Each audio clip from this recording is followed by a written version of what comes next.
El coche patinó en la curva mojada de la carretera hacia Madrid. Y en un instante, todo se volvió negro. Desperté en una cama de hospital, con el cuerpo envuelto en vendajes y un dolor punzante que me recordaba que había sobrevivido por milagro. Pero el verdadero shock vino cuando mi padre entró en la habitación, su rostro endurecido por la rabia, y me dijo que habían encontrado mensajes en mi teléfono, confesiones de amor a otro hombre. No podía moverme, atado a tubos y monitores, mientras él gritaba que era una vergüenza para la familia. Mi madre lloraba en el pasillo, y mis hermanos ni siquiera aparecieron. Ese día, me echaron como a un perro callejero, dejándome solo en esa fría habitación del Hospital Universitario La Paz. El médico me explicó que tenía fracturas múltiples y necesitaría meses de recuperación. Pero ¿dónde iría? Sin hogar, sin apoyo. Me sentí como si el accidente no hubiera sido solo físico, sino el fin de mi existencia tal como la conocía. Un enfermero entró entonces, alto y de hombros anchos, con una barba bien cuidada y ojos marrones que transmitían una calma inusual. Se llamaba Javier, y su voz era suave, como si supiera exactamente cómo manejar el caos emocional. Tranquilo, Mateo.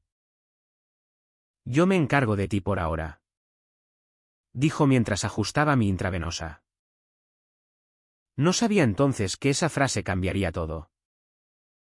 Javier era de Sevilla, pero trabajaba en Madrid desde hacía años. Y su turno parecía extenderse más allá de lo profesional cuando se quedaba charlando conmigo después de las visitas. Hablábamos de todo, de la lluvia en las calles empedradas de la capital, de cómo el flamenco en Andalucía le recordaba su infancia. Y poco a poco, de mis miedos. Le conté sobre el accidente, cómo iba camino a una cita secreta con un chico que había conocido en una app. Y cómo mi familia, conservadora y católica hasta la médula, nunca lo aceptaría. Javier escuchaba sin juzgar, sus manos firmes al cambiar mis vendajes. Y por primera vez en semanas, sentí que no estaba solo. Pero en el fondo, una voz me advertía, ¿era esto piedad o algo más? Los días se convirtieron en semanas. Mi familia no volvió, solo recibí un mensaje de mi hermana diciendo que rezaban por mí, pero que no podía volver a casa. El hospital me dio de alta, pero con muletas y sin lugar a dónde ir. Javier, en un acto que parecía impulsivo, me ofreció su sofá en su pequeño apartamento en el barrio de Malasaña. No es mucho, pero es mejor que la calle, dijo con una sonrisa que ocultaba algo profundo. Acepté, sin opciones. Y así comenzó nuestra convivencia forzada.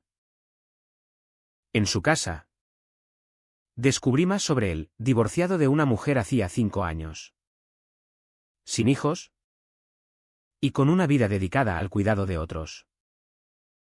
Pero había sombras en sus ojos cuando hablaba de su pasado.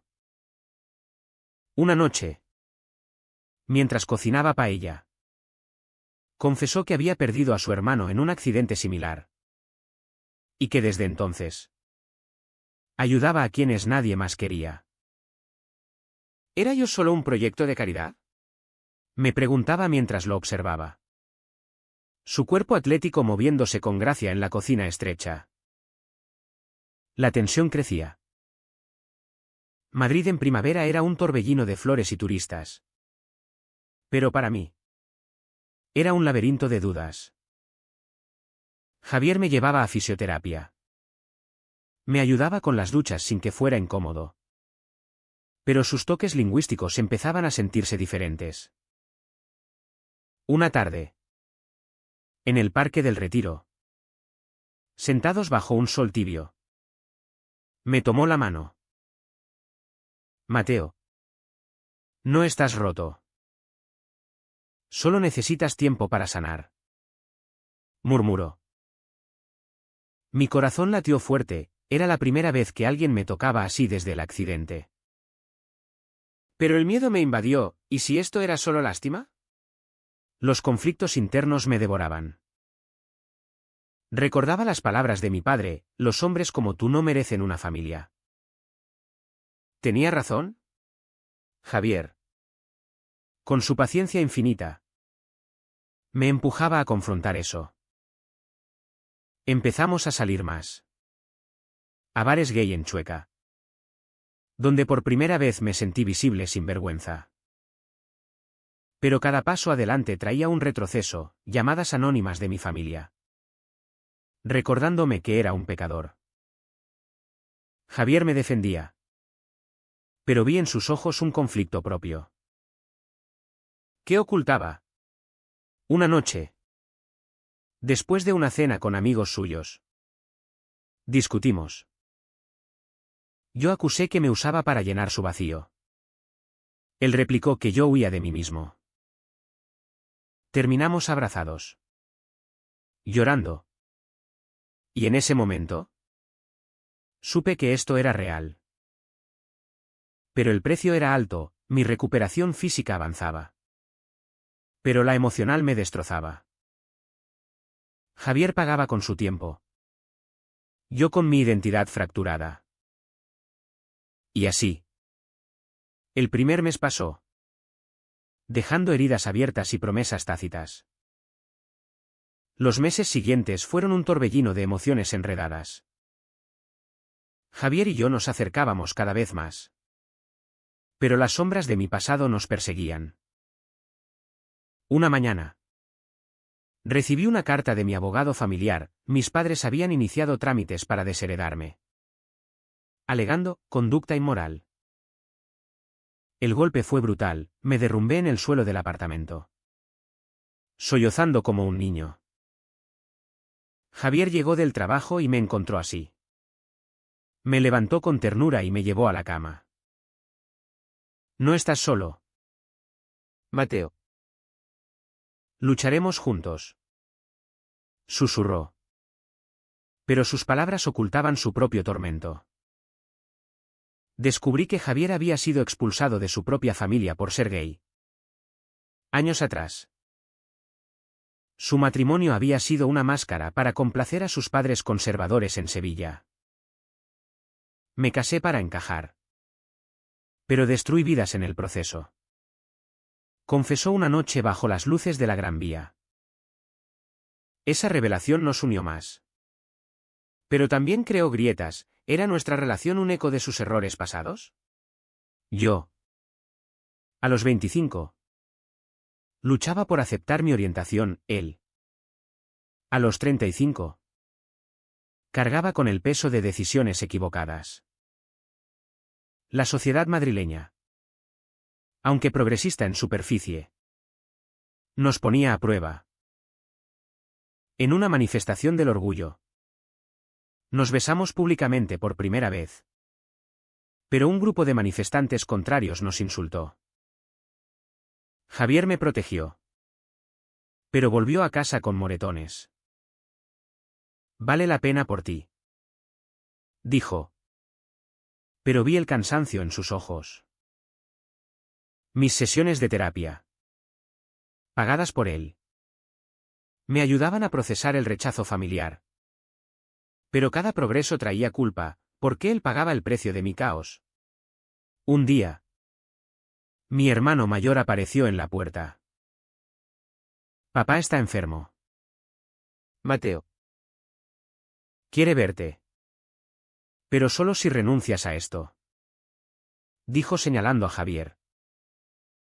La elección me destrozó, familia o amor. Javier me animó a ir. No quiero ser el motivo de tu arrepentimiento. Pero su voz temblaba. Fui al hospital en las afueras de Madrid. Donde mi padre, postrado, me miró con odio mezclado con debilidad. Elige, hijo, Dios o el diablo. Salí corriendo, eligiendo a Javier. Pero el daño estaba hecho. De vuelta. Discutimos ferozmente. Yo lo acusé de empujarme a confrontar lo imposible, él. De usar nuestra relación como escudo. Terminamos la noche en silencio. Durmiendo separados. Pero al amanecer. Me despertó con un desayuno y una promesa: construiremos nuestra propia familia. Eso nos fortaleció temporalmente. Pero las presiones externas aumentaban. Amigos de Javier murmuraban que yo era demasiado joven. Inestable, mis antiguos compañeros de trabajo me evitaban por escándalo. En una cena familiar improvisada con sus amigos, uno de ellos reveló un secreto: Javier había tenido una aventura durante su matrimonio. Lo que precipitó el divorcio. Me sentí traicionado. ¿Era yo solo otro capítulo en su patrón de infidelidad? Confronté. Y él admitió: fui débil entonces. Pero contigo es diferente. Creí. Pero la duda se instaló como un veneno lento. Madrid en verano era asfixiante. Como nuestra relación. Paseos por el Palacio Real se volvían debates sobre moral. ¿Era egoísta elegir el amor sobre la familia? Javier defendía que la autenticidad valía todo, yo. Atormentado por la culpa católica inculcada. Una noche. En una fiesta en Lavapiés. Besé a otro hombre por rabia. Buscando probar mi independencia. Javier lo vio y se fue. Al día siguiente. Me encontró llorando: si me traicionas, ¿qué nos queda? La reconciliación fue dolorosa. Con promesas de terapia conjunta. Pero el alto trajo una llamada: mi madre. Suplicando que volviera para el cumpleaños de mi padre. Sin él. Añadió. Refiriéndose a Javier. La elección me partió en dos. Fui solo. Y en la casa familiar en Toledo. Enfrenté el rechazo colectivo. Mi padre me ofreció dinero para curarme, rechacé. Pero volví a Madrid destrozado. Javier me esperó con brazos abiertos. Pero vi en su mirada el costo: su salud mental se deterioraba por mi drama constante. Los conflictos se acumulaban: yo perdí mi trabajo por discriminación sutil, Javier ascendió en el hospital. Pero el estrés lo agotaba. Nuestra intimidad emocional se profundizaba. Pero cada avance costaba lágrimas. ¿Valía la pena? La pregunta me perseguía mientras caminábamos por la Puerta del Sol. Mano en mano. Desafiando al mundo. Pero el mundo contraatacaba. Y el clímax se acercaba. El otoño trajo vientos fríos a Madrid. Y con ellos, una tormenta en nuestra relación. Mi familia intensificó la presión: demandas legales por alienación afectiva. Alegando que Javier me manipulaba. Contraté un abogado con ahorros escasos. Pero el proceso me consumía. Javier, leal, testificó a mi favor. Pero en la corte, mi padre lo llamó perverse. Salimos victoriosos. Pero heridos, Javier perdió amigos conservadores. Yo. Cualquier esperanza de reconciliación familiar. En casa. Las discusiones escalaban. ¿Por qué no luchas más por ellos? Grité una noche. Él replicó: porque te elijo a ti. Pero tú me eliges a mí. La duda mutua crecía: yo soñaba con mi vida anterior. Él mencionaba mudarse a Barcelona para empezar de cero.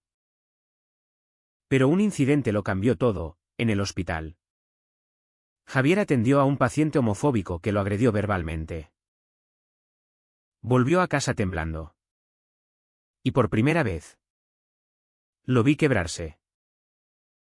A veces me pregunto si vale la pena exponernos tanto. Confesó. Mi respuesta fue impulsiva, propuse matrimonio. En un parque bajo hojas otoñales. Él aceptó con lágrimas. Pero la alegría duró poco. Mi hermana filtró la noticia. Y mi familia respondió con boicot, amenazas de cortar todo contacto eterno. El peso moral me aplastaba. ¿Era correcto imponer mi felicidad a costa de su dolor? Javier. Optimista. Planeaba la boda pequeña en el ayuntamiento. Pero yo dudaba internamente. Un amigo común nos traicionó, contó a Javier sobre mi beso en la fiesta meses atrás. La confrontación fue devastadora, él empacó una maleta. Gritando, no confío en ti. Lo detuve. Suplicando perdón. Y pasamos la noche hablando de daños pasados. Reconciliados. Pero frágiles. Decidimos terapia. El terapeuta desenterró mis traumas, el accidente como metáfora de mi salida del closet forzada. Javier admitió su miedo al abandono. La sociedad añadía leña, en una entrevista laboral. Me rechazaron por perfil inestable. Culpe a Javier indirectamente. Y explotamos de nuevo. ¿Tú me arrastraste a esto? Acusé. Él. Herido, te salvé la vida. La separación temporal siguió, yo en un hostal. ¿Él solo? Esos días fueron infierno, extrañaba su presencia. Su apoyo. Volví rogando. Y nos unimos más fuerte. Pero el precio era visible, Javier envejecía prematuramente. Yo perdía peso. Navidad se acercaba. Y con ella. La prueba final. Mi madre invitó solo a mí a la cena familiar en Toledo. Deja a ese hombre. Suplicó. Fui. Tentado por la nostalgia. En la mesa. Mi padre ofreció paz si corregía mi camino. Rechacé. Pero besé a mi madre a Dios para siempre. De vuelta. Encontré a Javier con una sorpresa, boletos a Sevilla para visitar a su tía aceptante. Construyamos recuerdos nuevos. Dijo. Pero el viaje reveló más, en Sevilla. Su exmujer apareció. Exigiendo cierre. Confesó que aún sentía culpa por engañarla. Yo. Celoso. Discutí, ¿aún la amas? Él negó. Pero la semilla de duda germinó. Regresamos tensos. Y en Madrid. Una manifestación contra derechos LGBT nos atrapó. Piedras volaron, Javier me protegió. Terminando herido. En el hospital. Roles invertidos. Le dije, te amo. Pero esto nos destruye. La recuperación de Javier fue lenta. Y en esas semanas. Reflexioné sobre lecciones. ¿Era el amor suficiente contra el mundo? Él. Postrado. Me pidió paciencia. Pero una llamada anónima reveló, mi hermano había orquestado el acoso. Confronté a mi familia por teléfono. Cortando lazos definitivos. Libre. Pero vacío. Volví a Javier con una decisión, mudarnos juntos a una vida nueva. El clímax emocional nos dejó exhaustos. Listos para el final. El invierno madrileño nos envolvió en niebla. Reflejando nuestra claridad emergente. Tras el incidente, Javier y yo nos mudamos a un apartamento más grande en Chamberí. Simbolizando un nuevo comienzo.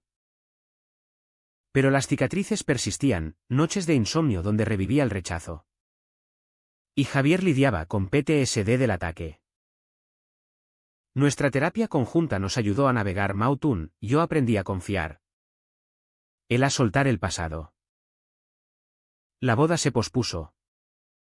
Pero planeamos una ceremonia íntima en primavera. Invitamos a amigos leales. Excluyendo a quienes dudaban. Mi familia. Enterada por redes. Envió una carta final: estás muerto para nosotros. El dolor fue agudo. Pero liberador. Javier me consoló: ahora somos nosotros contra el mundo. Y ganaremos. Sin embargo, un giro inesperado, mi exnovio del accidente reapareció. Ofreciendo disculpas y tentación. Fui cobarde entonces. Dijo en un café en Sol. Rechacé. Pero contárselo a Javier creó tensión. ¿Aún sientes algo?, preguntó. Negué. Pero la honestidad fortaleció nuestro lazo. La sociedad evolucionaba lentamente, leyes en España protegían. Pero prejuicios persistían. En el trabajo nuevo de Javier. Colegas murmuraban sobre su pareja joven. Yo. En un empleo freelance. Enfrentaba discriminación sutil. Pero juntos. Unimos a un grupo de apoyo para jóvenes LGBT rechazados. Ayudar a otros sanaba nuestras heridas. Pero costaba energía. Una noche. En la azotea bajo estrellas. Javier confesó: a veces temo que te arrepientas de elegirme. Respondí: el accidente me despertó, tú me salvaste. Nuestro amor. Forjado en fuego. Era inquebrantable. Pero real, con discusiones. Compromisos y crecimiento. El clímax final vino con una visita sorpresa: mi hermana. Embarazada. En la puerta. No apruebo. Pero no quiero que mi hijo crezca sin tío. Dijo. La reconciliación parcial fue agridulce, acepté. Pero con límites. Javier la recibió con gracia. Pero después. Discutimos: ¿vale la pena el riesgo? Decidimos sí. Pero vigilantes. Madrid en primavera floreció. Como nosotros. La boda fue simple: votos en el registro civil. Fiesta en un bar de Chueca. Amigos aplaudieron. Y por primera vez. Me sentí completo. Pero el precio pagado era inmenso: familias rotas. Amistades perdidas. Identidades cuestionadas. Reflexionando. Las elecciones nos definieron. Yo perdí herencia por autenticidad, Javier. Estabilidad por amor. La sociedad nos forzó a confrontar prejuicios. Y salimos más fuertes. Pero marcados. Fue correcto priorizar el amor propio sobre los lazos familiares tradicionales. ¿O debimos ceder ante las expectativas sociales para evitar tanto dolor?